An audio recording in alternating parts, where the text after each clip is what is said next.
Punjabi radio USA ਸੁਣ ਰਹੇ ਸਾਰੇ ਸਰੋਤਿਆਂ ਨੂੰ ਪਿਆਰ ਸਤਿਕਾਰ ਸਹਿਤ ਨਿੱਘੀ ਜਿਹੀ ਸਤਿ ਸ੍ਰੀ ਅਕਾਲ। ਜੀ ਆਇਆਂ ਨੂੰ ਆਖਦੇ ਹਾਂ ਸੁਤਰ ਪ੍ਰੋਗਰਾਮ ਅਪਡੇਟ ਕੈਲੀਫੋਰਨੀਆ 'ਚ। ਮੈਂ ਰਾਜਕਨਵੀਰ ਸਿੰਘ ਜੁੜ ਚੁੱਕੇ ਨੇ ਹਰਜੋਤ ਸਿੰਘ ਜੀ। ਜੀ ਆਇਆਂ ਨੂੰ ਸਵਾਗਤ ਹੈ ਜੀ। ਸਤਿ ਸ੍ਰੀ ਅਕਾਲ। ਸਤਿ ਸ਼੍ਰੀ ਅਕਾਲ, ਧੰਨਵਾਦ ਜੀ ਆਇਆਂ ਨੂੰ। ਪੰਜਾਬੀ ਰੇਡੀਓ USA ਦੇ ਜਿੰਨੇ ਵੀ ਸਰੋਤੇ ਸਾਡੇ ਸਾਰੇ ਹੀ AM ਸਟੇਸ਼ਨਸ, FM ਸਟੇਸ਼ਨਸ, ਘਰਾਂ ਦੇ ਵਿੱਚ ਰੇਡੀਓ ਸੈਟਸ ਦੇ ਰਾਹੀਂ, ਟੈਲੀਫੋਨ ਦੇ ਰਾਹੀਂ, ਫੇਸਬੁੱਕ, YouTube ਤੇ ਲਾਈਵ ਦੇਖ ਰਹੇ ਹੋ, ਸੁਣ ਰਹੇ ਹੋ, ਸਾਰਿਆਂ ਨੂੰ ਜੀ ਆਇਆਂ ਨੂੰ ਤੇ ਬਹੁਤ ਹੀ ਪਿਆਰ ਤੇ ਸਤਿਕਾਰ ਭਰੀ ਸਤਿ ਸ਼੍ਰੀ ਅਕਾਲ। ਸਰੋਤਿਓ, ਅੱਜ ਸਤੰਬਰ ਦੀ 17 ਤਰੀਕ ਆ ਤੇ ਦਿਨ ਜਿਹੜਾ ਹੈ ਬੁੱਧਵਾਰ ਆ। ਤੁਹਾਡੇ ਲਈ ਸ਼ਾਮ ਦਾ ਅਪਡੇਟ ਕੈਲੀਫੋਰਨੀਆ ਪ੍ਰੋਗਰਾਮ ਲੈ ਕੇ ਹਾਜ਼ਰ ਹੋਏ ਹਾਂ। ਪ੍ਰੋਗਰਾਮ ਨੂੰ ਸਪਾਂਸਰ ਕਰਦੇ ਨੇ ਖਾਲਸਾ ਇੰਸ਼ੋਰੈਂਸ ਏਜੰਸੀ, ਜਿਨ੍ਹਾਂ ਦੇ ਕੋਲੋਂ ਹਰ ਇੱਕ ਤਰੀਕੇ ਦੀ ਇੰਸ਼ੋਰੈਂਸ ਕਰਵਾ ਸਕਦੇ ਹੋ। ਇੰਸ਼ੋਰੈਂਸ ਬਾਰੇ ਪਤਾ ਕਰਨ ਲਈ ਕਾਲ 408-272-2500। ਟਿਰਕਿਆਣਾ ਇਮੀਗ੍ਰੇਸ਼ਨ ਲਾ ਫਰਮ US ਇਮੀਗ੍ਰੇਸ਼ਨ ਦਾ ਹੋਵੇ ਕਿਸੇ ਵੀ ਤਰੀਕੇ ਦਾ ਕੰਮ, ਕਾਲ ਅਟਰਨੀ ਜੇ ਟਿਰਕਿਆਣਾ 415-909-0503 ਦੇ ਉੱਤੇ। Manjeet Singh Kular, Avtar Singh Manzil Clovis, Satnam Singh Sunny Pulewal university, Lakhvir Singh Samra Texas, Gurmel Singh Liddar Bakersfield, Amarjit Singh Stockton, Grewal travel services university, tax payroll, visa, OCI card, passport ਦੀਆਂ ਸਰਵਿਸਿਜ਼ ਲੈ ਸਕਦੇ ਹੋ। Call 5307517605। Gurdeep Singh Wardi Clovis, Gurdev Singh Sohal Antelope, Balwinder Singh Pawla San Jose, Gurbachan Singh Nagra Sacramento, Avtar Singh Manzil Clovis, Barinder Singh Bial university, Paramjit Singh Dakha Berkeley. ਸਾਰਿਆਂ ਦਾ ਧੰਨਵਾਦ। ਜੇ ਤੁਸੀਂ ਵੀ ਇਸ ਪ੍ਰੋਗਰਾਮ ਨੂੰ ਸਪਾਂਸਰ ਕਰਨਾ ਚਾਹੁੰਦੇ ਹੋ, ਸੰਪਰਕ ਕਰ ਸਕਦੇ ਹੋ 408-722-7698 ਦੇ ਉੱਤੇ। ਅੱਜ ਦੀਆਂ ਖਬਰਾਂ ਵੱਲ ਚਲੀਏ ਤੇ ਇੱਕ ਬੜੀ ਮਾੜੀ ਖਬਰ ਆ ਰਹੀ ਆ ਕਿ 3 ਪੁਲਿਸ ਆਫੀਸਰਸ ਉਹਨਾਂ ਦੀ ਮੌਤ ਹੋ ਗਈ ਹੈਗੀ ਆ ਤੇ 2 ਬੁਰੀ ਤਰ੍ਹਾਂ ਜ਼ਖਮੀ ਹੋਏ ਆ। ਪੈਂਸਿਲਵੇਨੀਆ ਸਟੇਟ ਦੇ ਯਾਰਕ ਕਾਉਂਟੀ ਵਾਲੇ ਏਰੀਏ ਦੇ ਵਿੱਚ ਸ਼ੂਟਿੰਗ ਹੋਈ ਆ। ਜਿਹੜਾ ਸਸਪੈਕਟ ਸੀ ਉਸ ਨੂੰ ਵੀ ਗੋਲੀ ਮਾਰ ਕੇ ਜਿਹੜਾ ਆ ਮਾਰ ਦਿੱਤਾ ਗਿਆ ਹੈਗਾ। ਜਿਹੜੇ 2 ਪੁਲਿਸ ਆਫੀਸਰਸ ਆ ਉਹ ਕ੍ਰਿਟੀਕਲ ਕੰਡੀਸ਼ਨ ਦੇ ਵਿੱਚ ਹੈਗੇ ਆ, ਪਰ ਸਟੇਬਲ ਹੈਗੇ ਆ ਹਸਪਤਾਲ ਦੇ ਵਿੱਚ। ਇਹ ਉੱਥੇ ਦੇ ਇੱਕ ਜੋ ਪੈਂਸਿਲਵੇਨੀਆ ਸਟੇਟ ਪੁਲਿਸ ਦੇ ਕਰਨਲ ਕ੍ਰਿਸਟੋਫਰ ਪੈਰਿਸ ਆ, ਉਹਨਾਂ ਨੇ ਦੱਸਿਆ ਹੈਗਾ। ਗਨਮੈਨ ਜਿਹੜਾ ਆ ਉਹ ਉੱਥੇ ਮੌਕੇ ਤੇ ਹੀ ਮਾਰਿਆ ਗਿਆ ਹੈਗਾ। ਪੈਰਿਸ ਦੇ ਮੁਤਾਬਕ ਪੁਲਿਸ ਵਾਲੇ ਇਨਵੈਸਟੀਗੇਟ ਕਰ ਰਹੇ ਆ ਇਸ ਸ਼ੂਟਿੰਗ ਦੀ, ਪਰ ਕਹਿੰਦੇ ਵੀ ਕਮਿਊਨਿਟੀ ਨੂੰ ਕਿਸੇ ਤਰ੍ਹਾਂ ਦੀ ਥ੍ਰੈਟ ਨਹੀਂ ਹੈਗੀ, ਪਰ ਸੀਨ ਜਿਹੜਾ ਉਹ ਸਟਿਲ ਐਕਟਿਵ ਹੈਗਾ ਆ। ਇਨਸੀਡੈਂਟ ਜਿਹੜੀ ਆ ਅੱਜ ਬਾਅਦ ਦੁਪਹਿਰ 2 ਵਜੇ ਜਿਹੜਾ ਪੈਂਸਿਲਵੇਨੀਆ ਦਾ ਟਾਈਮ ਆ 1800 ਬਲਾਕ ਆਫ ਹਾਰ ਰੋਡ, ਕੌਂਡਰਸ ਟਾਊਨਸ਼ਿਪ ਜੋ ਸਾਊਥ ਆਫ ਯਾਰਕ ਆ, ਉੱਥੇ ਵਾਪਰੀ ਹੈਗੀ ਆ। FBI ਦੀ ਇਨਵੈਸਟੀਗੇਸ਼ਨ ਆਲਰੇਡੀ ਇਸ ਮਾਮਲੇ ਦੇ ਵਿੱਚ ਸ਼ੁਰੂ ਹੋ ਚੁੱਕੀ ਹੈਗੀ ਆ। 5 ਜਿਹੜੇ ਪੁਲਿਸ ਅਫਸਰਾਂ ਦੇ ਉੱਤੇ ਗੋਲੀ ਚੱਲੀ ਸੀ, ਜਿੱਦਾਂ ਤੁਸੀਂ ਦੱਸਿਆ ਵੀ 3 ਹੁਣ ਤੱਕ ਮਰ ਚੁੱਕੇ ਆ, 2 ਬੜੀ ਕ੍ਰਿਟੀਕਲ ਕੰਡੀਸ਼ਨ ਦੇ ਵਿੱਚ ਦੱਸੇ ਜਾ ਰਹੇ ਆ। ਹਸਪਤਾਲ ਨੇ ਐਨਹਾਂਸਡ ਸਿਕਿਉਰਿਟੀ ਇੰਪਲੀਮੈਂਟ ਕੀਤੀ ਆ, ਜਿੱਥੇ 2 ਅਫਸਰ ਜਿਹੜੇ ਕ੍ਰਿਟੀਕਲ ਕੰਡੀਸ਼ਨ 'ਚ ਆ ਉਹ ਜ਼ੇਰੇ ਇਲਾਜ ਦੱਸੇ ਜਾ ਰਹੇ ਆ। ਡੋਮੈਸਟਿਕ ਰਿਲੇਟਡ ਜਿਹੜੀ ਇਨਵੈਸਟੀਗੇਸ਼ਨ ਆ ਇਸ ਦੀ ਜਿਹੜੀ ਉਹ ਸ਼ੁਰੂ ਹੋਈ ਆ। ਵੈਲਸਪੈਨ ਯਾਰਕ ਹਸਪੀਟਲ ਦੇ ਵਿੱਚ ਇਸ ਟਾਈਮ ਜਿਹੜੇ 2 ਪੁਲਿਸ ਅਧਿਕਾਰੀ ਜਿਨ੍ਹਾਂ ਦੇ ਗੋਲੀਆਂ ਲੱਗੀਆਂ ਆ ਉਹਨਾਂ ਨੂੰ ਜਿਹੜਾ ਆ ਉਹ ਇਲਾਜ ਦੇ ਵਿੱਚ ਦਰਜ ਕਰਾਇਆ ਗਿਆ ਆ, ਦਾਖਲ ਕਰਾਇਆ ਗਿਆ ਹੈਗਾ ਆ। ਸੋ ਜਿਹੜੇ ਜੋਸ਼ ਸ਼ਪੀਰੋ ਗਵਰਨਰ ਨੇ ਜਿਹੜੀ ਉੱਥੋਂ ਦੇ, ਉਹਨਾਂ ਨੇ ਉਸ ਤੋਂ ਬਾਅਦ ਦੇ ਵਿੱਚ ਪ੍ਰੈਸ ਕਾਨਫਰੰਸ ਕੀਤੀ। ਉਹਨਾਂ ਨੇ ਕਿਹਾ ਵੀ ਅਸੀਂ ਜਿਹੜੇ ਵੀ ਇਸ ਮਾਮਲੇ ਦੇ ਵਿੱਚ ਪੀੜਤ ਨੇ, ਇਨਵੋਲਵਡ ਨੇ, ਉਹਨਾਂ ਦੇ ਲਈ ਅਸੀਂ ਪ੍ਰੇ ਕਰ ਰਹੇ ਹਾਂ। ਕਹਿੰਦੇ ਬੜਾ ਟ੍ਰੈਜਿਕ ਤੇ ਡੈਵਸਟੇਟਿੰਗ ਦਿਨ ਹੈਗਾ ਆ ਸਾਡੀ ਕਾਉਂਟੀ ਦੇ ਲਈ ਤੇ ਇੰਟਾਇਰ ਕਾਮਨਵੈਲਥ ਆਫ ਪੈਂਸਿਲਵੇਨੀਆ, ਜਿੱਥੇ ਅਸੀਂ ਜਾ ਚੁੱਕੀਆਂ ਜਾਨਾਂ ਦਾ ਦੁੱਖ ਪ੍ਰਗਟਾ ਰਹੇ ਹਾਂ। ਉੱਥੇ ਨਾਲ ਦੇ ਨਾਲ ਜਿਹੜਾ ਅਸੀਂ ਅਰਦਾਸ ਕਰ ਰਹੇ ਹਾਂ ਵੀ ਜਿਹੜੇ ਫੱਟੜ ਹੋਏ ਨੇ ਉਹ ਜਲਦ ਤੋਂ ਜਲਦ ਜਿਹੜੇ ਉਹ ਠੀਕ ਹੋਣ। FBI ਦੇ ਨਾਲ ATF, bureau of alcohol, tobacco, firearms ਤੇ ਐਕਸਪਲੋਸਿਵ ਤੇ ਪੈਂਸਿਲਵੇਨੀਆ ਸਟੇਟ ਪੁਲਿਸ ਲੋਕਲ ਅਧਿਕਾਰੀਆਂ ਦੇ ਨਾਲ ਮਿਲ ਕੇ ਇਸ ਦੀ ਇਨਵੈਸਟੀਗੇਸ਼ਨ ਜਿਹੜੀ ਉਹ ਕਰ ਰਹੇ ਆ। FBI ਦੇ ਡਾਇਰੈਕਟਰ ਕੈਸ਼ ਪਟੇਲ, ਉਹਨਾਂ ਨੇ ਕਿਹਾ ਵੀ ਜਿਹੜੇ ਏਜੰਟਸ ਆ FBI ਦੇ ਆਲਰੇਡੀ ਗਰਾਊਂਡ ਦੇ ਉੱਤੇ ਪਹੁੰਚ ਚੁੱਕੇ ਨੇ। ਪੈਮ ਬੌਂਡੀ, ਉਹਨਾਂ ਨੇ ਇਸ ਵਾਇਲੈਂਸ ਦੀ ਜਿਹੜੀ ਨਿੰਦਾ ਕਰਦੇ ਹੋਏ ਕਿਹਾ ਵੀ ਲਾ ਐਨਫੋਰਸਮੈਂਟ ਦੇ ਉਲਟ ਜਿਹੜੀ ਵਾਇਲੈਂਸ ਇਸ ਟਾਈਮ ਹੋ ਰਹੀ ਆ ਉਹ ਸੁਸਾਇਟੀ ਦੇ ਵਿੱਚ ਇੱਕ ਧੱਬਾ ਆ ਤੇ ਇਸ ਨੂੰ ਕਦੀ ਵੀ ਅਪਣਾਇਆ ਜਾਂ ਪ੍ਰਵਾਨਿਤ ਨਹੀਂ ਕੀਤਾ ਜਾ ਸਕਦਾ ਹੈਗਾ। ਪੈਂਸਿਲਵੇਨੀਆ ਸਟੇਟ ਪੁਲਿਸ ਦੇ ਫਿਲਾਡੈਲਫੀਆ ਮੈਕਸੀਕਨ ਕੌਂਸੂਲੇਟ ਗਵਰਨਰ ਸ਼ਪੀਰੋ, ਉਹਨਾਂ ਨੇ ਅਜੇ ਤੱਕ ਕਈ ਜਿਹੜੇ ਸਵਾਲਾਂ ਦੇ ਜਵਾਬ ਆ ਉਹ ਨਹੀਂ ਦਿੱਤੇ। ਕਹਿੰਦੇ ਵੀ ਇਨਵੈਸਟੀਗੇਸ਼ਨ ਆਨਗੋਇੰਗ ਆ ਤੇ ਉਸ ਦੇ ਉੱਤੇ ਕਾਰਵਾਈ ਜਿਹੜੀ ਉਹ ਚੱਲ ਰਹੀ ਆ। ਸੋ ਕੌਣ ਸੀਗਾ ਬੰਦਾ, ਕਿੰਨੇ ਗੋਲੀਆਂ ਜਿਹੜੀਆਂ ਉਹ ਚਲਾਈਆਂ, ਉਹਦੀ ਵੀ ਅਜੇ ਤੱਕ ਸ਼ਨਾਖਤ ਸਾਹਮਣੇ ਨਹੀਂ ਆਈ, ਜਦੋਂ ਤੱਕ ਆਪਾਂ ਇਹ ਗੱਲ ਜਿਹੜੀ ਤੁਹਾਡੇ ਨਾਲ ਕਰ ਰਹੇ ਹੈਗੇ ਆ। ਸੋ ਬਹੁਤ ਮੰਦਭਾਗੀ ਗੱਲ ਆ ਹਰਜੋਤ ਸਿੰਘ ਜੀ। ਬੀਤੇ ਦਿਨਾਂ ਦੇ ਵਿੱਚ ਅਜੇ ਕੁਛ ਹੀ ਦਿਨ ਹੋਏ ਆ ਜਿਹੜੇ ਉਸ ਦਾ ਕਤਲ ਹੋਇਆ ਚਾਰਲੀ ਕਰਕ ਦਾ, ਤੇ ਹੁਣ ਉਸ ਤੋਂ ਬਾਅਦ ਦੇ ਵਿੱਚ ਇੱਕ ਪੁਲਿਸ ਵਾਲਿਆਂ ਦੇ ਉੱਤੇ ਇਸ ਤਰੀਕੇ ਦੇ ਨਾਲ ਹਮਲਾ ਜਿਹੜਾ ਹੋਣਾ, ਉਹਨਾਂ ਨੂੰ ਮਾਰ ਦੇਣਾ, ਉਹ ਇੱਕ ਵੱਡੀ ਜਿਹੜੀ ਆ ਇੱਕ ਕਹਿ ਸਕਦੇ ਆ ਵੀ ਵੱਡੀ ਚਰਚਾ ਨੂੰ ਵੀ ਜਿਹੜਾ ਉਹ ਛੇੜ ਰਿਹਾ, ਤੇ ਲੋਕਾਂ ਦੇ ਮਨਾਂ ਦੇ ਵਿੱਚ ਇੱਕ ਵੱਖਰੇ ਤਰ੍ਹਾਂ ਦਾ ਜਿਹੜਾ ਸਹਿਮ ਆ, ਡਰ ਆ, ਉਹ ਵੀ ਵਧਾ ਰਿਹਾ ਹੈਗਾ। ਇਹ ਉਦਾਂ ਪਹਿਲੀ ਵਾਰ ਨਹੀਂ ਹੋਇਆ ਵੀ ਪੁਲਿਸ ਵਾਲਿਆਂ ਦੇ ਉੱਤੇ ਹਮਲਾ ਜਿਹੜਾ ਉਹ ਕੀਤਾ ਗਿਆ ਹੋਵੇ। ਇਹ ਹੁਣ ਕੌਣ ਸੀ, ਕਿਵੇਂ ਸੀਗਾ, ਇਹਦੇ ਬਾਰੇ ਜਿਹੜਾ ਹੁਣ ਆਉਂਦੇ ਦਿਨਾਂ ਦੇ ਵਿੱਚ ਜਾਂ ਆਉਂਦੇ ਘੰਟਿਆਂ ਦੇ ਵਿੱਚ ਕੁਝ ਪਤਾ ਲੱਗੇਗਾ।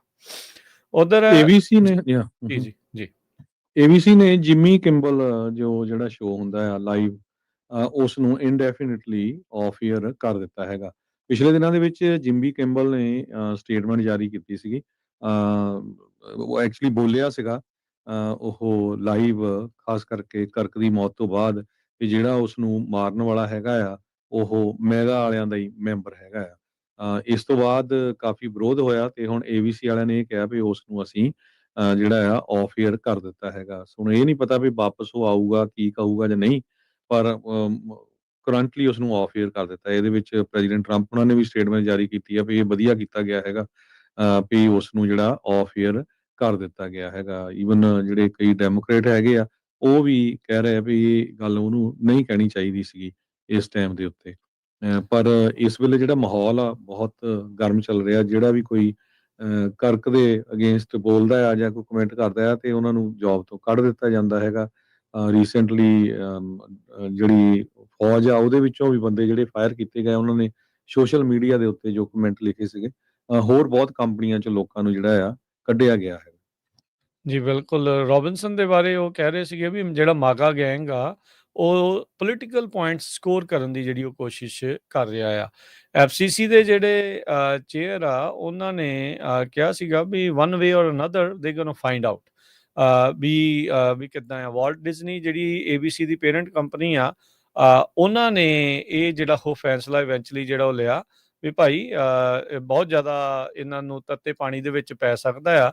ਤੇ ਐਫਸੀਸੀ ਦੇ ਰਿਮਾਰਕਸ ਤੋਂ ਬਾਅਦ 'ਚ, ਉਹਨਾਂ ਦੇ ਚੇਅਰਮੈਨ ਦੇ ਰਿਮਾਰਕਸ ਤੋਂ ਬਾਅਦ 'ਚ ਝੱਟ ਦੇਣੀ ਵਾਲਟ ਡਿਜ਼ਨੀ ਨੇ ਜਿਮੀ ਕਿਮਲ ਨੂੰ ਇਨਡੈਫੀਨਿਟਲੀ ਆਫ ਦੀ ਏਅਰ ਕਰ ਦਿੱਤਾ ਆ। ਟਰੂਥ ਸੋਸ਼ਲ ਦੇ ਉੱਤੇ ਜਿੱਦਾਂ ਹਰਜੋਤ ਜੀ ਨੇ ਦੱਸਿਆ ਵੀ ਰਾਸ਼ਟਰਪਤੀ ਟਰੰਪ ਨੇ ਇਸ ਚੀਜ਼ ਦੀ ਖੁਸ਼ੀ ਮਨਾਈ ਆ ਵੀ ਇਸ ਨੂੰ ਲਾਂਭੇ ਕਰ ਦਿੱਤਾ ਆ, ਤੇ ਨਾਲ ਉਹਨਾਂ ਨੇ ਕਿਹਾ ਵੀ ਜਿਹੜੇ ਦੋ ਕੁ ਰਹਿ ਗਏ ਆ, ਜਿਮੀ ਫੈਲਨ ਤੇ ਸੈਥ ਮਾਇਰਸ, ਉਹਨਾਂ ਨੂੰ ਵੀ ਹੁਣ ਬਾਹਰ ਦਾ ਰਸਤਾ ਜਿਹੜਾ ਉਹ ਦਿਖਾ ਦੇਣਾ ਚਾਹੀਦਾ ਆ। ਸੀਬੀਐਸ ਦੇ ਉੱਤੇ ਜਿਹੜਾ ਚੱਲਦਾ ਸੀਗਾ ਸਟੀਵਨ ਕੋਲਬੀਅਰ ਲੇਟ ਨਾਈਟ, ਉਹ ਵੀ ਆਪਣੇ ਅਖੀਰਲੇ ਪੜਾਅ ਦੇ ਉੱਤੇ ਪਹੁੰਚ ਚੁੱਕਾ ਆ। ਉਸ ਨੂੰ ਰੀਨਿਊ ਨਹੀਂ ਕੀਤਾ, ਉਹ ਵੀ ਉੱਥੋਂ ਜਿਹੜਾ ਉਹ ਜਾ ਰਿਹਾ ਆ। ਸੋ ਆਉਂਦੇ ਦਿਨਾਂ ਦੇ ਵਿੱਚ ਦੇਖਦੇ ਹਾਂ ਵੀ ਇਸ ਚੀਜ਼ ਦੇ ਨਾਲ ਕਿੱਦਾਂ ਦੇ ਜਿਹੜੇ ਚੇਂਜਸ ਆ ਉਹ ਹੋਣ ਜਾ ਰਹੇ ਆ। ਸੋ ਜਿਹੜੇ ਲੈਫਟ ਵਾਲੇ ਆ, ਡੈਮੋਕ੍ਰੇਟ ਆ, ਕਈਆਂ ਨੇ ਜਿੱਦਾਂ ਤੁਸੀਂ ਕਿਹਾ ਵੀ ਮਾੜਾ ਆਖਿਆ ਵੀ ਇਹਨੂੰ ਇੱਦਾਂ ਨਹੀਂ ਸੀ ਕਹਿਣਾ ਚਾਹੀਦਾ। ਕਈ ਇਹ ਵੀ ਕਹਿ ਰਹੇ ਆ ਵੀ ਫਿਰ ਫ੍ਰੀ ਸਪੀਚ ਦੀ ਗੱਲ ਜਿਹੜੀ ਉਹ ਕਿੱਥੇ ਰਹਿ ਗਈ, ਵੀ ਕਿਵੇਂ ਆ। ਤੇ ਪਰ ਨਾਲ ਦੇ ਨਾਲ ਇਹ ਦੱਸ ਜਾਈਏ ਵੀ ਚਾਰਲੀ ਕਰਕ ਨੂੰ ਮਾਰਨ ਵਾਲਾ ਜਿਹੜਾ ਰੋਬਿਨਸਨ ਆ, ਉਸ ਦੇ ਬਾਰੇ ਜਿਹੜਾ ਇਹ ਪਤਾ ਲੱਗ ਰਿਹਾ ਆ ਵੀ ਉਹ ਆਲਰੇਡੀ ਅਦਾਲਤ ਦੇ ਵਿੱਚ ਉਸ ਨੂੰ ਪੇਸ਼ ਕਰ ਦਿੱਤਾ ਆ। ਐਂਟੀ ਸੁਸਾਈਡ ਵੈਸਟ ਦੇ ਵਿੱਚ ਉਸ ਨੂੰ ਅਦਾਲਤ ਦੇ ਵਿੱਚ ਪੇਸ਼ ਕੀਤਾ ਗਿਆ, ਤੇ ਯੂਟਾ ਦੇ ਵਿੱਚ ਹੁਣ ਉਸ ਦੇ ਲਈ ਡੈਥ ਪੈਨਲਟੀ ਦੀ ਮੰਗ ਜਿਹੜੀ ਉਹ ਕੀਤੀ ਜਾ ਸਕਦੀ ਆ। ਫਾਰਮਲੀ ਉਸ ਨੂੰ ਅਧਿਕਾਰਤ ਤੌਰ ਦੇ ਉੱਤੇ ਹੁਣ ਮਰਡਰ ਦੇ ਨਾਲ, ਫਰਸਟ ਡਿਗਰੀ ਮਰਡਰ ਦੇ ਨਾਲ ਚਾਰਜ ਜਿਹੜਾ ਉਹ ਕੀਤਾ ਆ। ਇਸ ਨੇ ਆਪਣੇ ਜਿਹੜੇ ਰੂਮਮੇਟ ਦੇ ਨਾਲ ਗੱਲਬਾਤ ਕੀਤੀ ਸੀ ਵੀ ਉਹ ਵੀ ਜਿਹੜੀ ਹੁਣ ਜਨਤਕ ਹੋ ਚੁੱਕੀ ਆ, ਵੀ ਜਿਸ ਦੇ ਵਿੱਚ ਇਹ ਮੰਨਦਾ ਆ ਵੀ ਹਾਂ ਜਿਹੜਾ ਉਹ ਕਤਲ ਕੀਤਾ ਆ। ਉਸ ਗੱਲਬਾਤ ਦੇ ਵਿੱਚ ਇਹ ਵੀ ਕਹਿੰਦਾ ਵੀ ਮੇਰਾ ਗਵਾਂਢੀ ਸ਼ੈਰਿਫ ਹੈਗਾ ਆ, ਡਿਪਟੀ ਸ਼ੈਰਿਫ ਆ, ਤੇ ਮੈਂ ਉਸ ਨੂੰ ਜਾ ਕੇ ਜਿਹੜਾ ਉਹ ਸਰੈਂਡਰ ਇਵੈਂਚੁਅਲੀ ਜਿਹੜਾ ਉਹ ਕਰ ਦਊਂਗਾ। ਸੋ ਇਸ ਮਾਮਲੇ ਦੇ ਵਿੱਚ ਲੱਗਦਾ ਆ ਵੀ ਇੱਕ ਮਿਸਾਲੀ ਸਜ਼ਾ ਦੇ ਕੇ ਇਸ ਦਾ ਇੱਕ ਉਦਾਹਰਨ ਆ, ਉਸ ਨੂੰ ਜ਼ਰੂਰ ਬਣਾਇਆ ਜਾਵੇਗਾ। ਅਗਲੀ ਜਿਹੜੀ ਹਰਜੋਤ ਸਿੰਘ ਦੀ ਗੱਲ ਕਰਦੇ ਜਾਈਏ, ਕੈਲੀਫੋਰਨੀਆ ਨੇ ਇੱਕ ਨਵਾਂ ਜਿਹੜਾ ਲਾਅ ਆ ਉਹ ਲਿਆਂਦਾ ਆ ਆਪਣੀਆਂ ਵੈਕਸੀਨ ਸਕੈਡਿਊਲਸ ਆ ਉਸ ਨੂੰ ਜਿਹੜਾ ਉਹ ਲੈ ਕੇ। ਸੀਡੀਸੀ ਦੇ ਆਪਾਂ ਸਵੇਰੇ ਖਬਰ ਕੀਤੀ ਸੀ ਵੀ ਕਿਸ ਤਰੀਕੇ ਦੇ ਨਾਲ ਜਿਹੜੇ ਪਹਿਲਾਂ ਰਹੇ ਡਾਇਰੈਕਟਰ ਆ ਉਹਨਾਂ ਨੂੰ ਬਾਹਰ ਦਾ ਰਸਤਾ ਦਿਖਾਇਆ ਸੀ, ਤੇ ਉਹਨਾਂ ਨੇ ਦੱਸਿਆ ਸੀਗਾ ਵੀ ਜਲਦ ਹੀ ਵੈਕਸੀਨਸ ਨੂੰ ਲੈ ਕੇ CDC ਜਿਹੜੀਆਂ ਨਵੀਂ ਜਿਹੜੀ ਆ ਉਹ ਸਕੈਜੂਲ ਆ ਉਹ ਜਾਰੀ ਕਰੇਗਾ, ਜਿਸ ਦੇ ਵਿੱਚ ਬਹੁਤਾਤ ਸ਼ਾਇਦ ਜਿਹੜੀਆਂ ਵੈਕਸੀਨਸ ਆ ਉਹਨਾਂ ਨੂੰ ਰੱਦ ਜਿਹੜਾ ਉਹ ਕੀਤਾ ਜਾ ਸਕਦਾ ਆ। ਪਰ ਗਵਰਨਰ ਨਿਊਸਮ ਤੇ ਇੱਥੇ ਕੈਲੀਫੋਰਨੀਆ ਦੇ ਜਿਹੜੇ ਲਾਅ ਮੇਕਰ ਆ ਉਹ ਕਹਿ ਰਹੇ ਆ ਵੀ ਨਹੀਂ, ਜਿਹੜੇ ਵੈਸਟ ਕੋਸਟ ਦੇ ਉੱਤੇ ਸਾਰੇ ਦੇ ਸਾਰੇ ਸੂਬੇ ਆ ਉਹ ਯੂਨੀਫਾਈਡ ਤਰੀਕੇ ਦੇ ਨਾਲ ਮਿਲ ਕੇ ਆਪਣਾ ਜਿਹੜਾ ਵੈਕਸੀਨ ਦਾ ਜਿਹੜਾ ਸਕੇਜੂਲ ਆ ਉਹ ਬਣਾਉਣਗੇ। ਸੋ ਵੈਸਟ ਕੋਸਟ ਸਟੇਟਸ ਨੇ ਯੂਨੀਫਾਈਡ ਵੈਕਸੀਨ ਰეკਮੈਂਡੇਸ਼ਨਸ ਜਿਹੜੀਆਂ ਆ ਉਹ ਜਾਰੀ ਜਿਹੜੀਆਂ ਉਹ ਕੀਤੀਆਂ। ਉਹ ਕਹਿੰਦੇ ਵੀ ਟਰੰਪ ਹੁਣਾਂ ਨੇ CDC ਨੂੰ ਪੋਲਿਟਿਸਾਈਜ਼ ਕਰ ਦਿੱਤਾ ਆ ਤੇ ਹੁਣ ਜਿਹੜੀ ਫੈਡਰਲ ਗਾਈਡੈਂਸ ਆ ਉਸ ਤੋਂ ਪਰੇ ਹੁੰਦੇ ਹੋਏ ਆਪਣੀਆਂ ਜਿਹੜੀਆਂ ਸਟੇਟ ਗਾਈਡੈਂਸ ਆ ਇਸ ਨਵੇਂ ਲਾਅ ਦੇ ਤਹਿਤ ਉਸ ਨੂੰ ਜਿਹੜਾ ਉਹ ਬਣਾਉਣਗੇ। ਗਵਰਨਰ ਗੈਵਿਨ ਨਿਊਸਮ ਨੇ ਜਿਹੜਾ AB 144 ਕਾਨੂੰਨ ਆ ਉਸ ਨੂੰ ਜਿਹੜਾ ਹੁਣ ਸਾਈਨ ਕਰਕੇ ਬਿੱਲ ਨੂੰ ਲਾਅ ਦੇ ਵਿੱਚ ਜਿਹੜਾ ਉਹ ਚੇਂਜ ਕਰ ਦਿੱਤਾ, ਜਿਸ ਦੇ ਨਾਲ ਹੁਣ ਕੈਲੀਫੋਰਨੀਆ ਨੂੰ ਆਪਣਾ ਅਧਿਕਾਰ ਹੋਵੇਗਾ, ਆਪਣਾ ਰਾਹ ਜਿਹੜਾ ਉਹ ਚੁਣਨਗੇ ਵੀ ਕਦੋਂ ਕਿਹੜੀ ਵੈਕਸੀਨ ਜਿਹੜੀ ਆ ਉਹ ਇੱਥੇ ਲੱਗੇਗੀ। ਸੋ ਚਾਹੇ ਉਸ ਦੇ ਵਿੱਚ COVID-19 ਆ, ਫਲੂ ਦੀ ਆ, RSV ਵੈਕਸੀਨਸ ਆ, ਉਹ ਇਸ ਦੇ ਵਿੱਚ ਜਿਹੜੀਆਂ ਉਹ ਦੱਸੀਆਂ ਜਾਣਗੀਆਂ। ਸੋ ਵੈਸਟ ਦੇ ਜਿਹੜੇ ਕੁਛ ਜਿਹੜੇ ਸਟੇਟਸ ਤੇ ਫੈਡਰਲ ਲੈਵਲ ਦੇ ਉੱਤੇ ਆਪਸ ਦੇ ਵਿੱਚ ਹੁਣ ਵੈਕਸੀਨ ਦਾ ਸਕੇਜੂਲ ਆ ਉਹ ਮੈਚ ਨਹੀਂ ਕਰੇਗਾ। ਵਾਸ਼ਿੰਗਟਨ ਸਟੇਟ ਤੇ ਓਰੇਗਨ ਹੈਲਥ ਅਥਾਰਟੀ ਉਹਨਾਂ ਦੇ ਵੀ ਅਧਿਕਾਰੀਆਂ ਨੇ ਕਿਹਾ ਆ ਵੀ ਵੈਕਸੀਨਸ ਕ੍ਰਿਟੀਕਲ ਨੇ ਤੇ ਉਹ ਲੋਕਾਂ ਦੀ ਜਾਨ ਜਿਹੜੀਆਂ ਉਹ ਬਚਾਉਂਦੀਆਂ ਆ ਤੇ ਆਲੇ ਦੁਆਲੇ ਦੀਆਂ ਜਾਨ ਵੀ ਜਿਹੜੀਆਂ ਉਹ ਬਚਾਉਂਦੀਆਂ ਆ। ਤੇ ਹਵਾਈ ਦੇ ਡਿਪਾਰਟਮੈਂਟ ਆਫ ਹੈਲਥ ਨੇ ਵੀ ਇਹੀ ਜਿਹੜੀ ਜਾਣਕਾਰੀ ਦਿੱਤੀ ਆ। ਸੋ ਇਹ 4 ਸੂਬੇ ਆਪਣੇ ਪੱਧਰ ਦੇ ਉੱਤੇ ਫੈਡਰਲ CDC ਤੋਂ ਵੱਖਰੇ ਹੁੰਦੇ ਹੋਏ ਆਪਣੇ ਜਿਹੜੇ ਕਾਨੂੰਨ ਆ, ਆਪਣੇ ਜਿਹੜੇ ਵੈਕਸੀਨ ਸਕੇਜੂਲ ਆ ਉਹ ਲਾਇਆ ਕਰਨਗੇ। ਜੀ। ਅਗਲੀ ਖਬਰ 'ਤੇ ਚੱਲੀਏ ਤੇ ਅੱਜ ਫੈਡਰਲ ਰਿਜ਼ਰਵ ਬੋਰਡ ਨੇ quarter basis point interest rate ਦੇ ਵਿੱਚ ਕੱਟ ਕੀਤਾ ਹੈ। ਇਹ ਪਹਿਲਾ ਕੱਟ ਆ 9 ਮਹੀਨਿਆਂ ਦੇ ਵਿੱਚ। ਤੇ ਫੈਡਰਲ ਰਿਜ਼ਰਵ ਬੋਰਡ ਨੇ ਜਿਹੜਾ ਡਿਸੀਜਨ ਲਿਆ ਉਹ ਕਹਿੰਦੇ ਵੀ ਜੌਬ ਮਾਰਕੀਟ ਨੂੰ ਲੈ ਕੇ ਲਿਆ ਗਿਆ ਹੈਗਾ, ਲੇਬਰ ਮਾਰਕੀਟ ਨੂੰ ਲੈ ਕੇ। ਹੁਣ ਜੋ ਰੇਟ ਆ ਉਹ 4 ਤੋਂ ਲੈ ਕੇ 4.25% ਹੋਊਗਾ, ਇਹ ਫੈਡਰਲ ਰਿਜ਼ਰਵ ਬੋਰਡ ਦਾ। ਇਹਦਾ ਮਤਲਬ ਇਹ ਨਹੀਂ ਵੀ ਤੁਹਾਨੂੰ ਜਿਹੜਾ ਇੰਨੇ ਤੇ ਰੇਟ ਜਿਹੜਾ ਮਿਲ ਜਾਣਾ ਹੈਗਾ। ਇਕਨੋਮਿਕਸਟ ਜਿਹੜੇ ਇਹੀ ਐਕਸਪੈਕਟ ਕਰਦੇ ਸੀ ਵੀ ਕੁਆਰਟਰ ਬੇਸਿਸ ਪੁਆਇੰਟ ਕੱਟ ਹੋਊਗਾ ਤੇ ਇੱਕ ਹੋਰ ਕੱਟ ਕਹਿੰਦੇ ਦਸੰਬਰ ਮਹੀਨੇ ਦੇ ਵਿੱਚ ਕੁਆਰਟਰ ਬੇਸਿਸ ਪੁਆਇੰਟ ਦਾ ਆ ਸਕਦਾ ਹੈਗਾ। ਫੈਡਰਲ ਰਿਜ਼ਰਵ ਬੋਰਡ ਦੇ ਚੇਅਰਮੈਨ ਜਰੋਮ ਪਾਵਲ ਹੋਣਾ ਨੇ ਕਿਹਾ ਵੀ ਅਨਸਰਟਨਟੀ ਬਹੁਤ ਆ ਇਕਨੋਮੀ ਦੇ ਵਿੱਚ, ਇਸ ਕਰਕੇ ਜਿਹੜੇ ਫੈਡ ਵਾਲੇ ਬੜੇ ਕੌਸ਼ਨ ਦੇ ਨਾਲ ਚੱਲ ਰਹੇ ਹੈਗੇ ਆ। ਇੱਕਦਮ ਨਹੀਂ ਇੰਨਾ ਜ਼ਿਆਦਾ ਅਸੀਂ ਰੇਟ ਘਟਾਉਣਾ ਚਾਹੁੰਦੇ ਹੈਗੇ, ਨਹੀਂ ਤਾਂ ਇਨਫਲੇਸ਼ਨ ਜਿਹੜੀ ਆ ਉਹ ਵੱਧ ਸਕਦੀ ਹੈਗੀ ਆ। ਤੇ ਦੂਸਰੇ ਪਾਸੇ US ਦੀ ਸੈਂਟਰਲ ਬੈਂਕਰਸ ਜਿਹੜੇ ਆ ਉਹ ਸਪਲਿਟ ਹੈਗੇ ਆ ਵੀ ਕਿੰਨਾ ਕੁ ਇੰਟਰਸਟ ਰੇਟ ਲੋਕਾਂ ਨੂੰ ਜਿਹੜਾ ਘਟਾਇਆ ਜਾਵੇ, ਮੇਬੀ 50 ਬੇਸਿਸ ਪੁਆਇੰਟ ਘਟਾਇਆ ਜਾਵੇ ਜਾਂ ਕੁਆਰਟਰ ਬੇਸਿਸ ਪੁਆਇੰਟ ਘਟਾਇਆ ਜਾਵੇ। ਸੋ ਇਹ ਥੋੜੇ ਦਿਨਾਂ ਦੇ ਵਿੱਚ ਹੁਣ ਪਤਾ ਲੱਗੂਗਾ, ਪਰ ਇਹ ਗੱਲ ਸ਼ੋਰ ਆ ਵੀ ਹੁਣ ਕਾਫੀ ਲੋਕ ਜਿਹੜੇ ਆ ਜਿਨ੍ਹਾਂ ਨੂੰ ਕਾਫੀ ਹਾਈ ਇੰਟਰਸਟ ਰੇਟ ਮਿਲਿਆ ਸੀ ਉਹ ਰੀਫਾਈਨਾਂਸ ਕਰਨਗੇ। ਜੀ, ਨਾਲ ਹੀ ਇਹਨਾਂ ਨੇ ਵੀ ਕਿਹਾ ਵੀ ਇਸ ਸਾਲ ਦੇ ਵਿੱਚ ਇੱਕ ਨਹੀਂ, ਇਨਫੈਕਟ ਹਰਜੋਤ ਸਿੰਘ ਜੀ 2, 1 ਅਕਤੂਬਰ ਤੇ 1 ਦਸੰਬਰ ਦੇ ਵਿੱਚ ਹੋਰ ਇੰਟਰਸਟ ਰੇਟ ਕੱਟਸ ਜਿਹੜੇ ਲਿਆਂਦੇ ਜਿਹੜੇ ਉਹ ਜਾ ਸਕਦੇ ਨੇ। ਸੋ ਜੇ ਆਪਾਂ 2 ਇੰਟਰਸਟ ਰੇਟ ਕੱਟ ਸੋਚਦੇ ਹਾਂ, ਜੇ ਚੱਪਾ ਵੀ ਕਰਦੇ ਆ 25 ਵੀ, ਤੇ 0.5% ਹੋਰ ਇੰਟਰਸਟ ਰੇਟ ਕੱਟ ਵੱਧ ਸਕਦਾ ਆ। ਉਹ ਅੱਜ ਜਿਹੜੇ ਖਾਸ ਕਰਕੇ ਰਾਸ਼ਟਰਪਤੀ ਟਰੰਪ ਤੇ ਉਹਨਾਂ ਦੇ ਜਿਹੜੇ ਸਾਥੀ ਆ ਉਹ ਤਾਂ ਮੰਗ ਕਰ ਰਹੇ ਸੀ ਵੀ ਘੱਟੋ ਘੱਟ 0.5% ਅੱਜ ਹੀ ਇੰਟਰਸਟ ਰੇਟ ਕੱਟ ਜਿਹੜਾ ਉਹ ਕੀਤਾ ਜਾਵੇ। ਪ੍ਰੈਸ ਕਾਨਫਰੰਸ ਦੇ ਵਿੱਚ ਜਿਹੜੇ ਜਰੋਮ ਪਾਵਲ ਨੇ ਫੈਡਰਲ ਰਿਜ਼ਰਵ ਦੇ ਚੇਅਰ ਆ, ਉਹਨਾਂ ਨੇ ਤਾਂ ਇੱਥੋਂ ਤੱਕ ਵੀ ਜਿਹੜੀ ਉਹ ਗੱਲ ਆਖੀ ਜਿਹੜੀ ਆ ਵੀ ਇਨਫਲੇਸ਼ਨ ਜਿਹੜੀ ਟਰੰਪ ਹੁਣਾਂ ਦੇ ਕਰਕੇ ਉਹਨਾਂ ਦੇ ਟੈਰਿਫ ਦੇ ਚੱਲਦਿਆਂ ਉਹ ਵੱਧ ਰਹੀ ਆ ਤੇ ਨਾਲ ਦੇ ਨਾਲ ਇਹ ਵੀ ਜਿਹੜਾ ਉਹਨਾਂ ਨੇ ਕਿਹਾ ਵੀ ਜਿਹੜੀ ਜੌਬ ਮਾਰਕੀਟ ਆ ਉਹ ਕਾਫੀ ਜ਼ਿਆਦਾ ਸਲੋ ਡਾਊਨ ਹੋ ਚੁੱਕੀ ਹੈਗੀ ਆ। ਸੋ ਇਸ ਦਾ ਓਵਰਆਲ ਹਰਜੋਤ ਸਿੰਘ ਜੀ ਮਾਰਗੇਜਸ ਦੇ ਉੱਤੇ ਜਾਂ ਜਿੱਦਾਂ ਤੁਸੀਂ ਰੀਫਾਈਨੈਂਸ ਦਾ ਜ਼ਿਕਰ ਕੀਤਾ ਵੀ ਉਸ ਦੇ ਉੱਤੇ ਕਿੰਨਾ ਕੁ ਅਸਰ ਪਊਗਾ, ਇਹ ਦੇਖਣ ਵਾਲੀ ਗੱਲ ਰਹੇਗੀ। ਪਿਛਲੇ ਸਾਲ ਵੀ 2-3 ਵਾਰੀ ਇਲੈਕਸ਼ਨਾਂ ਤੋਂ ਪਹਿਲਾਂ ਇੰਟਰਸਟ ਰੇਟ ਜਿਹੜੇ ਉਹ ਕੱਟ ਕੀਤੇ ਗਏ ਸੀਗੇ, ਪਰ ਉਸ ਤੋਂ ਬਾਅਦ 'ਚ ਵੀ ਕੋਈ ਬੜਾ ਜ਼ਿਆਦਾ ਜਿਹੜਾ ਆ ਉਹ ਇੰਨੀ ਜਿਹੜਾ ਉਹ ਫਰਕ ਆ ਉਹ ਨਹੀਂ ਪਿਆ ਸੀਗਾ। ਸੋ ਹੋਪਫੁਲੀ ਆਪਾਂ ਉਮੀਦ ਕਰਦੇ ਹਾਂ ਵੀ ਇਕਨੋਮੀ ਦਾ ਚੱਕਾ ਜਿਹੜਾ ਉਹ ਗਿੜੇ ਤੇ ਇੰਟਰਸਟ ਰੇਟ ਕੱਟਸ ਦੇ ਨਾਲ ਜੇ ਅਸਰ ਇਸ ਪਾਸੇ ਵੱਲ ਨੂੰ ਪੈਂਦਾ ਆ ਕਿ ਨਹੀਂ। ਜੀ, ਅਗਲੀ ਖਬਰ ਵੱਲ ਚੱਲੀਏ ਤੇ ਬਰਨੀ ਸੈਂਡਰਸ ਪਹਿਲੇ USA ਦੇ ਸੈਨੇਟਰ ਹੋਏ ਆ ਜਿਹੜੇ ਕਹਿੰਦੇ ਆ ਵੀ ਇਜ਼ਰਾਈਲ ਵਾਲਿਆਂ ਨੇ ਜੈਨੋਸਾਈਡ ਕਮਿਟ ਕੀਤਾ ਹੈਗਾ। ਵਰਮੌਂਟ ਦੇ ਸੈਨੇਟਰ ਬਰਨੀ ਸੈਂਡਰਸ ਉਹਨਾਂ ਨੇ ਕਿਹਾ ਵੀ ਜੋ ਰਿਪੋਰਟ ਯੂਐਨ ਪੈਨਲ ਨੇ ਦਿੱਤੀ ਹੈਗੀ ਆ ਜੈਨੋਸਾਈਡ ਦੀ, ਉਹ ਬਿਲਕੁਲ ਸਹੀ ਹੈਗੀ ਆ। ਪਿਛਲੇ 2 ਸਾਲਾਂ ਤੋਂ ਲਗਾਤਾਰ ਇਜ਼ਰਾਈਲ ਵਾਲਿਆਂ ਨੇ ਕਹਿੰਦੇ ਪਈ ਇਹ ਕਹਿ ਤਾਂ ਰਹੇ ਆ ਵੀ ਅਸੀਂ ਹਮਾਸ ਤੋਂ ਆਪਣੇ ਆਪ ਨੂੰ ਡਿਫੈਂਡ ਕਰਦੇ ਹਾਂ, ਪਰ ਇਹਦੇ ਅੰਡਰ ਹੀ ਉਹਨਾਂ ਨੇ ਪੂਰੀ ਜਿਹੜੀ ਜੰਗ ਆ, ਪੂਰੀ ਪੈਲਸਤੀਨੀਅਨ ਲੋਕਾਂ ਦੇ ਅਗੇਂਸਟ ਛੇੜੀ ਹੋਈ ਹੈਗੀ ਆ। ਸੋ ਉਹਦੇ ਵਿੱਚ ਉਹਨੇ ਕਿਹਾ ਵੀ ਮੈਂ ਇਸ ਰਿਪੋਰਟ ਦੇ ਨਾਲ 100% ਐਗਰੀ ਕਰਦਾ ਹਾਂ ਵੀ ਇਹ ਜੈਨੋਸਾਈਡ ਹੋ ਰਿਹਾ ਹੈਗਾ। ਹੁਣ ਤੱਕ 65,000 ਪੈਲਸਤੀਨੀਅਨ ਮੂਲ ਦੇ ਲੋਕ ਮਾਰੇ ਜਾ ਚੁੱਕੇ ਆ, 1,64,000 ਫੱਟੜ ਹੋ ਸਕਦੇ ਆ। ਟੋਟਲ ਪਾਪੂਲੇਸ਼ਨ ਉੱਥੇ 2.2 ਮਿਲੀਅਨ ਸੀ। ਲੱਖਾਂ ਦੇ ਵਿੱਚ ਲੋਕਾਂ ਨੂੰ ਬੇਘਰ ਕਰ ਦਿੱਤਾ ਗਿਆ ਆ, ਪੂਰੀ ਤਰ੍ਹਾਂ ਜਿਹੜੇ ਉਹਨਾਂ ਦੇ ਘਰ ਆ ਉਹ ਫਲੈਟ ਕਰ ਦਿੱਤੇ ਗਏ ਹੈਗੇ ਆ। 83% ਮਰਨ ਵਾਲਿਆਂ ਦੇ ਵਿੱਚ ਸਿਵਿਲੀਅਨ ਸੀਗੇ। ਸੋ ਇਹ ਕਹਿੰਦੇ ਵੀ ਸ਼ਰੇਆਮ ਧੱਕਾ ਹੈਗਾ। ਸੋ ਪਹਿਲੇ ਸੈਨੇਟਰ ਹਾਲਾਂਕਿ ਖੁਦ ਉਹ ਜਿਊ ਹੈਗੇ ਆ। ਸੋ ਉਹਨਾਂ ਨੇ ਇਹ ਕਿਹਾ ਵੀ ਬਿਲਕੁਲ ਜਿਹੜੀ ਯੂਐਨ ਨੇ ਰਿਪੋਰਟ ਛਾਪੀ ਹੈਗੀ ਆ, ਉਹ ਇਜ਼ਰਾਈਲ ਵਾਲਿਆਂ ਨੇ ਇਹ ਜੈਨੋਸਾਈਡ ਕੀਤਾ ਹੈਗਾ ਪੈਲਸਤੀਨੀਅਨ ਲੋਕਾਂ ਦਾ। ਅਗਲੀ ਜਿਹੜੀ ਹਰਜੋਤ ਜੀ ਗੱਲ ਕਰਦੇ ਸਦਰਨ ਕੈਲੀਫੋਰਨੀਆ ਦਾ ਉਹ ਜੱਜ ਜਿਸ ਨੇ ਆਪਣੀ ਘਰਵਾਲੀ ਨੂੰ ਮਾਰ ਦਿੱਤਾ ਸੀ, ਉਸ ਨੂੰ ਜਲਦ ਹੀ ਕਹਿੰਦੇ ਵੀ ਸਜ਼ਾ ਸੁਣਾਈ ਜਾਵੇਗੀ। ਸੈਕੰਡ ਡਿਗਰੀ ਮਰਡਰ ਦੇ ਵਿੱਚ ਕਨਵਿਕਟ ਇਹ ਹੋਇਆ ਸੀ। ਔਰੇਂਜ ਕਾਊਂਟੀ ਦੇ ਸੁਪੀਰੀਅਰ ਕੋਰਟ ਜੱਜ ਜੈਫਰੀ ਫਰਗਿਊਸਨ ਨੂੰ ਮੈਕਸਿਮਮ ਪੋਟੈਂਸ਼ੀਅਲ ਜਿਹੜੀ ਸਜ਼ਾ ਆ ਉਹ 40 ਸਾਲ ਦੀ ਹੋ ਸਕਦੀ ਆ। 74 ਸਾਲ ਇਸ ਟਾਈਮ ਇਹਨਾਂ ਦੀ ਉਮਰ ਆ, ਜਦ ਹੁਣ ਇਹਨਾਂ ਨੂੰ ਜੇਲ੍ਹ ਦੇ ਵਿੱਚ ਘੱਲਿਆ ਜਾਊਗਾ। ਜਦੋਂ ਤੋਂ ਜੂਰੀ ਨੇ ਇਹ ਮੰਨਿਆ ਵੀ ਅਪ੍ਰੈਲ ਦੇ ਵਿੱਚ ਜਿਹੜਾ ਮਰਡਰ ਕਮਿਟ ਹੋਇਆ ਸੀ, ਉਸ ਦੇ ਵਿੱਚ ਇਹ ਦੋਸ਼ੀ ਜਿਹੜੇ ਉਹ ਹੈਗੇ ਨੇ। ਸੋ ਲੌਂਗ ਟਾਈਮ ਜੱਜ ਤੇ ਸਾਬਕਾ ਕ੍ਰਿਮੀਨਲ ਪ੍ਰੋਸੀਕਿਊਟਰ ਕਹਿੰਦੇ ਵੀ ਘਰ ਵਾਲੀ ਦੇ ਨਾਲ ਲੜਾਈ ਰਹਿੰਦੀ ਸੀਗੀ। ਸੋ ਆਰਗੂਮੈਂਟ ਇੰਨਾ ਕੁ ਜ਼ਿਆਦਾ ਵੱਧ ਗਿਆ ਵੀ ਬਾਅਦ ਦੇ ਵਿੱਚ ਇਸਨੇ ਆਪਣੀ ਘਰ ਵਾਲੀ ਨੂੰ, ਸ਼ੈਰਲ ਜਿਸ ਦਾ ਨਾਮ ਸੀ, ਉਸ ਦਾ ਕਤਲ ਜਿਹੜਾ ਉਹ ਕਰ ਦਿੱਤਾ। ਕੌਨਫਲਿਕਟ ਆਫ ਇੰਟਰਸਟ ਨੂੰ ਅਵੋਇਡ ਕਰਦੇ ਹੋਏ ਲਾਸ ਐਂਜਲਸ ਸੁਪੀਰੀਅਰ ਕੋਰਟ ਦੇ ਜੱਜ ਐਲਨੋਰ ਹੰਟਰ ਉਹਨਾਂ ਨੇ ਜਿਹੜਾ ਜੀ ਫਰਗਿਊਸਨ ਦੇ ਟਰਾਇਲ ਨੂੰ ਪ੍ਰੈਜ਼ਾਈਡ ਜਿਹੜਾ ਉਹ ਕੀਤਾ ਸੀਗਾ। ਸੋ ਇਹ ਸਾਰੀਆਂ ਚੀਜ਼ਾਂ ਜਿਹੜੀਆਂ ਉਹ ਵਾਪਰੀਆਂ। ਮਾਰਚ ਦੇ ਵਿੱਚ ਜਿਹੜੀ ਇਨੀਸ਼ੀਅਲ ਜਿਊਰੀ ਸੀਗੀ ਉਹ ਡੈਡਲੌਕ ਹੋਈ ਸੀ ਵੀ ਇਸ ਦੇ ਵਿੱਚ ਮਿਸ ਟਰਾਇਲ ਕੀ ਡਿਕਲੇਅਰ ਕਰ ਦੇਣਾ ਚਾਹੀਦਾ ਆ ਜਾਂ ਨਹੀਂ।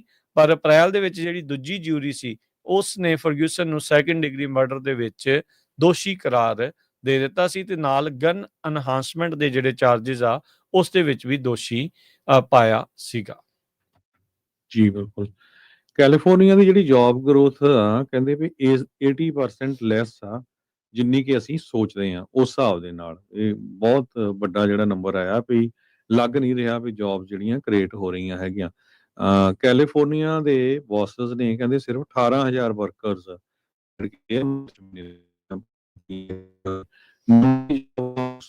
ਜਿਹੜੇ ਸੀਗੇ 88,000 ਦੱਸੇ ਗਏ ਸੀ, ਜਦ ਕਿ 18,000 ਨਿਕਲੇ ਹੈਗੇ ਆ। 70,000 ਦਾ ਗੈਪ ਸੀ। ਸੋ 80% ਘੱਟ ਜੌਬਸ ਕ੍ਰੀਏਟ ਹੋਈਆਂ ਜਿਹੜੀਆਂ ਕਿ ਦੱਸੀਆਂ ਗਈਆਂ ਸੀਗੀਆਂ ਵੀ 88,000 ਆ, ਐਕਚੁਅਲ 18,000 ਜਿਹੜੀਆਂ ਕਾਊਂਟ ਹੋਈਆਂ ਹੈਗੀਆਂ ਆ। ਕੈਲੀਫੋਰਨੀਆ ਦਾ ਜਿਹੜਾ ਗਰੋਥ ਆ ਬੜਾ ਸਲੋ ਚੱਲ ਰਿਹਾ ਹੈਗਾ। 2025 ਦੀ ਜਿਹੜੀ ਰਿਪੋਰਟ ਆ ਕਹਿੰਦੇ ਸਲਗਿਸ਼ ਇਕਨੋਮਿਕ ਐਕਟੀਵਿਟੀ ਹੈਗੀ ਆ। ਕੰਜ਼ਿਊਮਰ ਕੌਨਫੀਡੈਂਸ ਵੀ ਬੜਾ ਇਸ ਟਾਈਮ ਦੇ ਉੱਤੇ ਵੀਕ ਹੈ। ਆਟੋ ਸੇਲਸ ਦੇ ਉੱਤੇ ਬੜਾ ਵੱਡਾ ਜਿਹੜਾ ਅਸਰ ਪੈ ਰਿਹਾ ਹੈਗਾ। ਇਨਫਲੇਸ਼ਨ ਵੱਧ ਰਹੀ ਹੈ, ਮਹਿੰਗਾਈ ਕਾਫੀ ਜ਼ਿਆਦਾ ਹੈਗੀ ਆ। ਗਰੋਸਰੀ ਸਟੋਰਾਂ ਤੇ ਜਾਓ ਤੇ ਤੁਹਾਨੂੰ ਪਤਾ ਲੱਗਦਾ ਵੀ ਕਿੰਨੇ ਜ਼ਿਆਦਾ ਮਹਿੰਗਾਈ ਹੋ ਚੁੱਕੀ ਹੈਗੀ ਆ। ਸੋ ਫਰੈਸ਼ ਹਾਇਰਿੰਗ ਦਾ ਹਜੇ ਕੁਛ ਦਿਸ ਨਹੀਂ ਰਿਹਾ। ਬਹੁਤ ਸਾਰੇ ਜਿਹੜੇ ਨਵੇਂ ਗ੍ਰੈਜੂਏਟਸ ਆ ਕਾਲਜਸ ਯੂਨੀਵਰਸਿਟੀ 'ਚ ਆ ਉਹਨਾਂ ਨੂੰ ਜੌਬਸ ਨਹੀਂ ਮਿਲ ਰਹੀਆਂ ਹੈਗੀਆਂ। ਸੋ ਮੈਨੂੰ ਲੱਗਦਾ ਇਹ ਸਾਰੇ ਕਾਸੇ ਨੂੰ ਦੇਖਦੇ ਹੋਏ ਫੈਡਰਲ ਰਿਜ਼ਰਵ ਬੋਰਡ ਨੇ ਅੱਜ ਥੋੜਾ ਜਿਹਾ ਇੰਟਰਸਟ ਰੇਟ ਘਟਾਇਆ ਹੈਗਾ। ਹੋਪਫੁਲੀ ਆਉਣ ਵਾਲੇ ਸਮੇਂ ਦੇ ਵਿੱਚ ਇਹ ਕੁਛ ਇੰਪਰੂਵਮੈਂਟ ਹੋਵੇ। ਇੱਕ ਕੁੜੀ ਕੈਲੀਫੋਰਨੀਆ ਦੀ ਪਿਛਲੇ 1 ਸਾਲ ਤੋਂ ਮਿਸਿੰਗ ਸੀਗੀ। ਇੱਕ ਸਿੰਗਰ ਦੀ ਟੈਸਲਾ ਗੱਡੀ ਦੇ ਵਿੱਚ ਜਿਹੜੀ ਬੋਡੀ ਬਰਾਮਦ ਹੋਈ ਆ, ਉਹ ਕਹਿੰਦੇ ਵੀ ਇਸ ਕੈਲੀਫੋਰਨੀਆ ਟੀਨ ਦੀ ਦੱਸੀ ਜਾਂਦੀ ਆ। ਸੈਲੈਸਟ ਰਿਵਾਜ਼ ਦੀ ਜਿਹੜੀ ਬੋਡੀ ਆ, ਇੱਕ ਇੰਪਾਊਂਡ ਕੀਤੀ ਟੈਸਲਾ ਦੇ ਫਰੰਟ ਟਰੰਕ ਦੇ ਵਿੱਚੋਂ, ਜਿਹਨੂੰ ਫਰੰਕ ਵੀ ਆਖ ਦਿੰਦੇ ਆ, ਉਸ ਦੇ ਵਿੱਚੋਂ ਬਰਾਮਦ ਹੋਈ ਆ। ਕਹਿੰਦੇ ਵੀ ਅਬੈਂਡਨ ਪਈ ਸੀਗੀ ਹਾਲੀਵੁੱਡ ਹਿਲਸ ਦੇ ਵਿੱਚ ਗੱਡੀ, ਤੇ ਕਾਫੀ ਮੁਸ਼ਕ ਮਾਰਦੀ ਪਈ ਸੀ ਉਹ ਗੱਡੀ। ਤੇ ਜਦ Los Angeles medical examiner office ਨੇ ਇਸ ਦਾ ਬਾਅਦ ਚ ਨਿਰੀਖਣ ਕੀਤਾ ਤੇ ਦੇਖਿਆ ਵੀ ਇਸ ਦੇ ਵਿੱਚ ਲਾਸ਼ ਆ, ਤਾਂ ਉਹ ਫਿਰ ਇਹਨਾਂ ਨੇ ਆਇਡੈਂਟੀਫਾਈ ਕੀਤੀ 15 ਸਾਲਾਂ ਦੀ ਜਿਹੜੀ ਉਸ ਕੁੜੀ ਦੀ, ਜੋ ਪਿਛਲੇ 1 ਸਾਲ ਤੋਂ ਲਾਪਤਾ ਸੀ। ਇਹ ਜਿਹੜੀ ਟੈਸਲਾ ਰਜਿਸਟਰਡ ਹੋਈ ਸੀ ਇੱਕ ਡੇਵਿਡ ਐਂਥਨੀ ਵਰਕ ਨਾਂ ਦਾ ਜਿਹੜਾ ਸਿੰਗਰ ਆ ਉਸ ਦੇ ਨਾਮ ਦੇ ਉੱਤੇ। ਸੋ ਕਹਿੰਦੇ ਵੀ ਇਹਨੂੰ ਇੰਪਾਊਂਡ ਲੋਟ ਦੇ ਵਿੱਚੋਂ ਜਿਹੜਾ ਆ ਉਹ ਕਾਰ ਟੋ ਕਰਕੇ ਉੱਥੇ ਲੈ ਕੇ ਗਏ ਸੀ, ਜਦ ਫਾਊਲ ਆਰਡਰ ਸੀਗਾ, ਮੁਸ਼ਕ ਜਿਹੜੀ ਉਦੋਂ ਆ ਰਹੀ ਸੀ ਟੈਸਲਾ ਚੋਂ, ਤੇ ਫਿਰ ਜਿਹੜੀ ਪੁਲਿਸ ਨੂੰ ਸੱਦਿਆ ਗਿਆ ਹੈਗਾ ਆ। ਸੋ ਕਹਿੰਦੇ ਆ ਵੀ 15 ਸਾਲਾਂ ਦੀ ਇਹ ਕੁੜੀ ਸੀ, ਲੇਕ ਐਲਸਨੋਰ ਦੀ ਰਿਵਰਸਾਈਡ ਕਾਊਂਟੀ ਦੇ ਵਿੱਚ ਰਹਿਣ ਵਾਲੀ ਸੀ। ਅਖੀਰਲੀ ਵਾਰ ਇਸ ਨੂੰ 5 ਅਪ੍ਰੈਲ 2024 ਨੂੰ ਦੇਖਿਆ ਗਿਆ ਸੀ ਤੇ ਆਪਣੇ ਘਰੋਂ ਜਿਹੜੀ ਆ ਉਹ ਗ੍ਰੇ ਪੈਂਟਸ ਪਾ ਕੇ ਰਾਤ 9 ਵਜੇ ਦੀ ਜਿਹੜੀ ਉਹ ਨਿਕਲੀ ਹੋਈ ਸੀਗੀ। ਸੋ ਬੋਡੀ ਕਹਿੰਦੇ ਵੀ ਜਿਹੜੀ ਬਰਾਮਦ ਹੋਈ ਆ ਉਸ ਦੀ ਜਿਹੜੀ ਸ਼ਨਾਖਤ ਆ ਉਹ ਕੀਤੀ ਗਈ ਆ ਉਸ ਦੀ ਮਾਂ ਦੇ ਦੁਆਰਾ। ਰਿਵਰਸ ਦੀ ਮਾਂ ਨੇ ਵੀ ਕਨਫਰਮ ਜਿਹੜਾ ਆ ਉਹ ਕਰ ਦਿੱਤਾ ਹੈਗਾ ਆ। ਸੋ ਜਿਹੜੀ ਇਹ ਕ੍ਰਾਈਮ ਦੀ ਕਲਾਸੀਫਿਕੇਸ਼ਨ ਕੀ ਹੋਊਗੀ, ਇਹ ਜਿਹੜੇ ਕੋਰਨਰ ਦੀ ਅਗਲੀ ਜਿਹੜੀ ਰਿਪੋਰਟ ਆ ਉਸ ਤੋਂ ਬਾਅਦ ਦੇ ਵਿੱਚ ਪਤਾ ਜਿਹੜਾ ਉਹ ਲੱਗੂਗਾ। ਜਿਹੜੇ ਸਿੰਗਰ ਦੇ ਨਾਮ ਦੇ ਉੱਤੇ ਇਹ ਗੱਡੀ ਰਜਿਸਟਰ ਸੀ ਉਸ ਦੇ ਦੁਆਰਾ ਅਜੇ ਤੱਕ ਕੋਈ ਕਮੈਂਟ ਨਹੀਂ ਕੀਤਾ ਗਿਆ ਹੈਗਾ। ਜੀ, ਤੇ ਸਾਡਾ ਖਬਰਾਂ ਦਾ ਸਮਾਂ ਵੀ ਸਮਾਪਤੀ ਹੈ। ਇੱਕ ਵਾਰੀ ਫੇਰ ਬੇਨਤੀ ਕਰਦੇ ਜਾਈਏ, ਜਿਸ ਤਰ੍ਹਾਂ ਸਵੇਰੇ ਵੀ ਕੀਤੀ ਸੀ, ਕਿ ਭਈ ਹਜੇ ਵੀ ਜਿੰਨੇ ਜਿਹੜੇ ਸਾਡੇ ਸਰੋਤੇ ਸੁਣ ਰਹੇ ਹੈਗੇ, ਕਿਸੇ ਨੇ SB 509 ਬਿੱਲ ਦੇ ਉੱਤੇ ਸਾਈਨ ਨਹੀਂ ਕੀਤਾ ਤੇ ਉਹ ਪਲੀਜ਼ ਸਾਈਨ ਕਰੋ, ਕਿਉਂਕਿ ਅਸੈਂਬਲੀ ਚੋਂ 100% ਯੂਨੈਨਿਮਸਲੀ ਪਾਸ ਹੋ ਚੁੱਕਾ ਆ, ਕੈਲੀਫੋਰਨੀਆ ਦੀ ਚੋਂ ਸੈਨੇਟ ਚੋਂ ਪਾਸ ਹੋ ਚੁੱਕਾ ਹੈ ਤੇ ਹੁਣ ਗਵਰਨਰ ਦੇ ਡੈਸਕ ਤੇ ਆ, ਗਵਰਨਰ ਨੇ ਸਾਈਨ ਕਰਨਾ ਹੈਗਾ। ਸੋ ਇਸ ਕਰਕੇ ਗਵਰਨਰ ਨੂੰ ਵੱਧ ਤੋਂ ਵੱਧ ਜਿਹੜੇ ਆ ਈਮੇਲਸ ਜਾਣੀਆਂ ਚਾਹੀਦੀਆਂ। ਸਿਰਫ 30 ਸੈਕਿੰਡ ਦਾ ਸਮਾਂ ਲੱਗਦਾ ਹੈਗਾ। ਸਿਰਫ ਤੁਹਾਡਾ ਨਾਮ, ਐਡਰੈਸ ਤੇ ਈਮੇਲ ਆਹੀ ਚਾਹੀਦਾ, ਹੋਰ ਕੁਝ ਨਹੀਂ ਚਾਹੀਦਾ, ਤੇ ਸਿੱਧੀ ਗਵਰਨਰ ਦੇ ਆਫਿਸ ਨੂੰ ਜਾਣੀ ਆ ਵੀ ਹਾਂ ਇਸ ਬਿੱਲ ਨੂੰ ਜਿਹੜੇ ਸਾਈਨ ਕਰੋ ਤੇ ਜਿਹੜਾ ਇਹ ਬਿੱਲ ਪਾਸ ਹੋਵੇ। ਬਾਰ-ਬਾਰ ਆਪਾਂ ਦੱਸ ਰਹੇ ਹਾਂ, ਹੁਣ ਦੁਬਾਰਾ ਕਿ ਫਿਰ ਇੱਕ ਹੋਰ ਜਿਹੜੀ ਪਟੀਸ਼ਨ ਆ ਥੋੜੀ ਸੌਖੀ ਜਿਹੀ ਤਿਆਰ ਕੀਤੀ ਗਈ ਆ ਸੈਲਡੈਪ ਵਾਲਿਆਂ ਵੱਲੋਂ। ਸੋ ਮੇ ਵੀ ਆਪਾਂ ਟਰਾਈ ਕਰਾਂਗੇ, ਜੇ ਉਹਨਾਂ ਦਾ ਲਿੰਕ ਵੀ ਥੱਲੇ ਪੈ ਗਿਆ ਤਾਂ ਜ਼ਰੂਰ ਪਾ ਦਾਂਗੇ। ਸੋ ਪਹਿਲਾਂ ਜਿਹੜੀ ਸੀ ਉਹ ਕਈ ਵਾਰੀ ਥੱਲੇ ਬਾਟਮ ਤੇ ਜਾ ਕੇ ਆਉਂਦਾ ਸੀ ਵੀ ਤੁਸੀਂ ਕਾਲ ਕਰਨ ਦੀ ਜ਼ਰੂਰਤ ਨਹੀਂ, ਤੁਸੀਂ ਸਿੱਧੀ ਜਿਹੜੀ ਆ ਈਮੇਲ ਕਰ ਸਕਦੇ ਹੈਗੇ। ਜੀ ਬਿਲਕੁਲ। ਤੇ ਇਸੇ ਤਰ੍ਹਾਂ ਜੇ ਹੁਣ ਜੀ ਕਰੰਸੀ ਦੀ ਗੱਲ ਕਰਦੇ ਜਾਈਏ ਤੇ $1 ਦੇ ਬਰਾਬਰ ਕੈਨੇਡਾ ਦੇ $1 ਤੇ 37.5 ਸੈਂਟ ਰਹੇ ਆ। $1 ਦੇ ਬਰਾਬਰ ਪਾਕਿਸਤਾਨ ਦੇ 283 ਰੁਪਏ ਤੇ 20 ਪੈਸੇ, $1 ਦੇ ਬਰਾਬਰ ਇੰਡੀਆ ਦੇ ਜਿਹੜੇ ਹੈਗੇ ਆ ਉਹ 88 ਰੁਪਏ ਰਹੇ ਹੈਗੇ ਆ। ਜੀ ਤੇ ਮਾਰਕੀਟਸ ਦੇ ਵਿੱਚ ਹਰਜੋਤ ਸਿੰਘ ਜੀ ਦੱਸਦੇ ਜਾਈਏ, ਕੁਆਟਰ ਬੇਸਿਸ ਪੁਆਇੰਟ ਘਟਣ ਤੋਂ ਬਾਅਦ ਡਾਓ ਜੋਨ ਵਿੱਚ ਅੱਜ 240 ਪੁਆਇੰਟਾਂ ਦਾ ਇਜ਼ਾਫਾ ਦਰਜ ਹੋਇਆ, 46,000 ਤੇ 18 ਤੇ ਬੰਦ ਹੋਈ। S&P 6 ਪੁਆਇੰਟ ਘਟ ਕੇ 6600 ਤੇ ਬੰਦ ਹੋਈ। ਨੈਸਡੈਕ 73 ਪੁਆਇੰਟ ਘਟ ਕੇ 22,261 ਦੇ ਉੱਤੇ। ਸੋਨੇ ਦਾ ਭਾਅ $3698 ਪ੍ਰਤੀ ਆਉਂਸ। ਕੱਚੇ ਤੇਲ ਦੀ ਕੀਮਤ $64 ਪ੍ਰਤੀ barrel. 10 year yield 4.07%। Crypto currency 'ਚ ਬਿਟਕੋਇਨ 1,16,559 ਤੇ ਇਥੀਰੀਅਮ 4500 ਤੇ $98 ਦੇ ਬਰਾਬਰ ਚੱਲ ਰਿਹਾ ਆ। ਜੀ, ਸੋ ਇੱਥੇ ਹੀ ਸਰੋਤਿਆਂ ਤੋਂ ਇਜਾਜ਼ਤ ਲੈਂਦੇ ਹਾਂ। ਮੇਰੇ ਹਰਜੋਤ ਸਿੰਘ ਵੱਲੋਂ, ਮੇਰੇ ਰਾਜਕਰਨਵੀਰ ਸਿੰਘ ਵੱਲੋਂ ਆਪ ਸਭ ਨੂੰ ਪਿਆਰ ਸਤਿਕਾਰ ਸਹਿ ਨਿੱਘੀ ਜਿਹੀ ਸਤਿ ਸ੍ਰੀ ਸਤਿ ਅਕਾਲ। ਸ੍ਰੀ ਅਕਾਲ। ਜਿੰਨੇ ਵਾਸਤੇ ਰਹੋ, ਹੱਸਦੇ ਖੇਲਦੇ ਰਹੋ, ਸੁਣਦੇ ਰਹੋ, ਦੇਖਦੇ ਰਹੋ ਪੰਜਾਬੀ ਰੇਡੀਓ USA। US